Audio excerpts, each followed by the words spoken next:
Le contexte de travail maintenant. Le technicien supérieur en études de prix travaille seul ou en équipe, en autonomie, et sous la responsabilité de son supérieur hiérarchique, comme je vous disais, principalement le patron.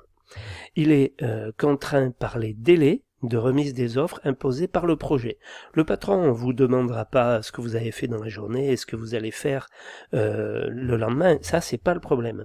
Le souci du patron, ce sera que votre devis soit terminé en temps et en heure. Voilà. Il travaille à l'aide de l'outil informatique pour la lecture des plans et ou la maquette numérique, ainsi que pour l'établissement de l'offre. A minima, il travaille avec un tableur de type Excel, sinon un logiciel d'étude de prix. Donc en formation, on verra surtout l'étude de prix avec Excel. Voilà. Après, je vous indiquerai, on pourra voir comment fonctionne un logiciel, mais c'est la même base qu'Excel. Hein. Son activité s'exerce principalement en entreprise du bâtiment, essentiellement dans un bureau, mais des déplacements sur les chantiers sont possibles. Donc ensuite l'accès au titre, le titre de TSBEP, donc je dis TESBEP, le titre de TESBEP est composé de 3 activités, chacune d'elles faisant référence à un certificat de compétences professionnelles, un CCP. Voilà. Donc, étudier et maîtriser un projet de bâtiment traité en BIM ou en conventionnel, donc en BIM suivant la maquette numérique, ou en conventionnel avec des plans papier. BIM, alors en BIM, ça peut être aussi avec AutoCAD, logiciel en 2 dimensions, de dessin en 2 dimensions.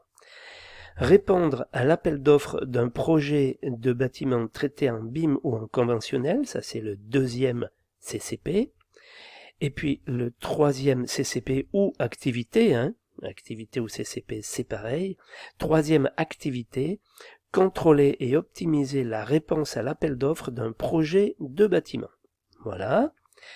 Ensuite, ce titre, il est accessible par l'une des 3 modalités suivantes.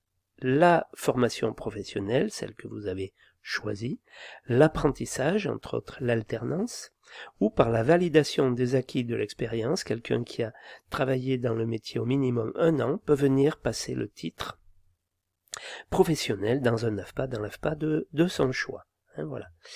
Il peut être obtenu soit directement, donc c'est-à-dire que vous avez eu les 3 CCP, soit progressivement par cumul des CCP. Vous pouvez avoir raté un CCP le jour de l'examen, c'est pas grave, vous pouvez revenir, vous avez 5 ans pour revenir le repasser et le chercher et avoir ainsi tout le titre professionnel.